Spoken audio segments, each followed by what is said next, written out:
Hey guys, Comic Uno, and today I'm doing a review on Young Justice episode 19 called Misplaced.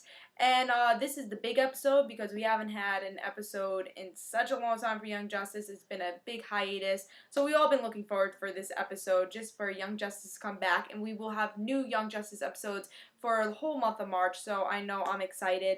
And this episode of Young Justice actually premiered on a Saturday, and it'll be always premiering on a Saturday in the morning because it's part of a new DC block, which is called DC Nation, which is also another exciting thing because we're going to have the Green Lantern series, which not so crazy about. I haven't watched it, but I'm not big on the CGI. But we're going to have the Green Lantern series, and we're also going to have a couple of shorts, and of course we're going to have Young Justice. So it should be a great block, and I'm excited for the next couple of issues for Young Justice. But let's see what happened in this episode for Young Justice. We have a villain named Witch Boy, and he has put a spell on pretty much everyone on the world, and he puts two alternate universes. We have one universe where the adults are not missing and the kids are missing. The adults are missing their kids, and the kids all vanish. And now in another alternate universe, we have the kids who are trying to survive, and the adults are missing and they have vanished. The only one who could go into both universes, both alternate universes, is Captain Marvel, because he is Billy Batson, who's a little kid and turns into Captain Marvel, who's an adult, so he could cross both universes, and that helps them a lot.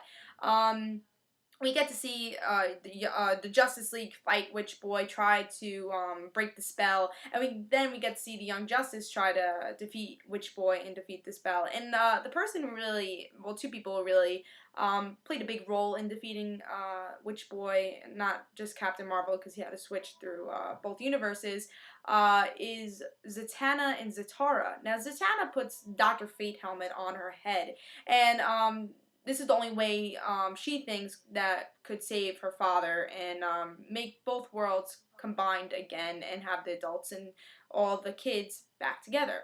So she puts the Dr. Fate helmet on. It actually does save the world and puts them back together and destroys Witch Boy, or destroys his spell. But Zatara's upset now. Zatanna is being controlled by Dr. Fate, and Zatanna can't take the helmet off. And Zatara talks to Dr. Fate, says, "Let go of my daughter, please. I love her. She doesn't deserve this, and I'm stronger, so take me." So, Dr. Fate says, "All right." And Zatanna takes the helmet off, and Zatara puts Dr. Fate helmet on, and now Zatanna is so upset because she feels it's her fault that Zatara is now Dr. Fate and can't be controlled.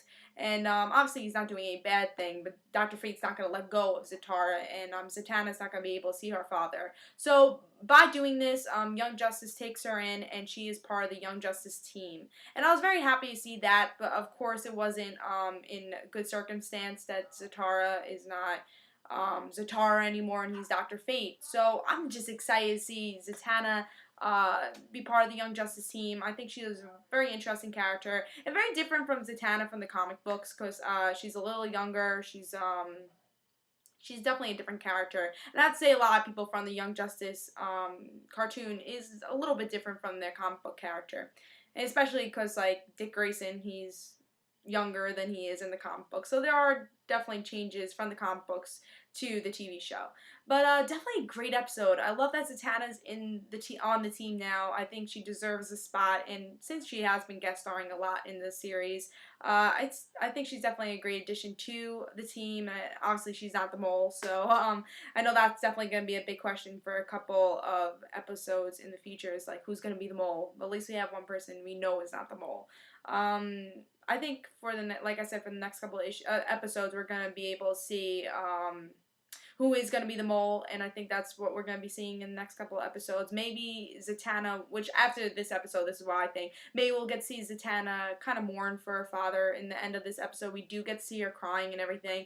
So I think she's going to try to get Dr. Fate to stop controlling her father. I think that's definitely going to be a main goal for her, and the rest of the team try to find out who the mole is. But for her, I think her goal is going to be, I need to save my father. I need to try to get Dr. Fate to take off the helmet, you know? So I think that's going to be a big part for the next couple of episodes, and I'm excited. This was definitely a good return. I was not excited for Witch Boy. I'm not a big Witch Boy fan, so when I heard he was in this episode, I'm like, I don't know if it's gonna be a great episode. And I was a little disappointed because I was like, I wanted this to be a really great episode since it's hiatus. We've been waiting such a long time for a new episode. I'm like, I need a good episode. So when Witch Boy went on the screen for the first couple of seconds, I'm like, I don't think this is gonna be good. I didn't really like his voice either, so I don't think the voice acting was great for him. But I'm just not a big Witch Boy fan because I remember I saw him in Batgirl and I just did not like his character. So I guess I had a bad experience with um with Witch Boy, but I liked the spell and I liked the rest of the episode. And really, even though Witch Boy was the main villain in this episode, we didn't get to really see much of him. We just got to see how his spell influenced the whole entire episode. And something I think the two characters that shine the most in this episode was Captain Marvel and Zatanna, because Zatanna has finally joined the team, and Captain Marvel, everyone figured out he's a kid now, or at least the Young Justice team has. And I think that's always cool. I like to see that Captain Marvel is an adult and he is a kid, and I love to see that transition. And I think he's so interesting in the series, Captain Marvel. I really haven't had the chance to read that much Captain Marvel comic books, so I'm glad to see him in Young Justice. I think he's a cool character, and to tell you the truth, I can't wait to see new characters in the Young Justice series. And I love that they're bringing all these characters, and they're not just focusing on the main six of I think it's like six. I had to count on my hand to see how many teammates they have on the Young Justice team. But I don't want to just see the main Young Justice team. I want to see other characters shine also, and I think that's what I love about not what I think, I know that's what I love about this show, is that it makes other characters shine sometimes also, like Zatanna, like Captain Marvel, and we get to see other characters also in from the comic books and to adapt on a TV screen, which I love to see.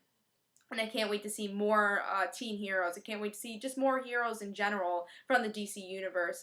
We got to see Barbara Gordon. She made another cameo, and I think it should be pretty interesting to see more DC characters get introduced. So this episode was great. I really loved this episode.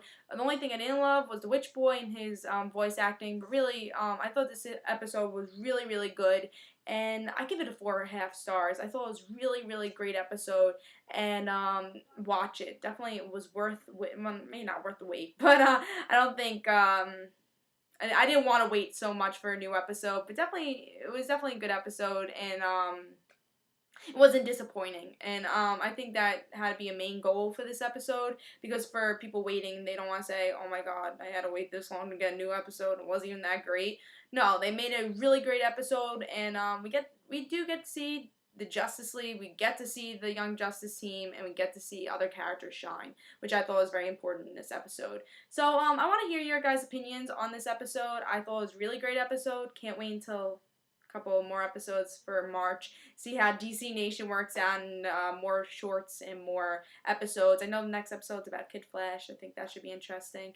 I think we're definitely getting closer to that season finale, those big things happening, those cliffhangers, and I can't wait. And I'll have another review for Young Justice, the next episode next week, and I can't wait. So this was Comic Uno. I hope you enjoyed. I give this a 4.5. I say you have to watch it. It was a really great episode. Also, don't forget to follow me on Twitter. In the description below, there'll be a link for that. It'll just have comic book news, topic videos I'll be doing, and video reviews I'll be doing. And also, don't forget to follow my other YouTube channel, The Rand Situations, on Twitter, and just have video news on that channel, for that channel. And I hope you enjoyed. I give this a 4.5, and I say watch this episode, Misplaced, and I can't wait until next week. See you guys.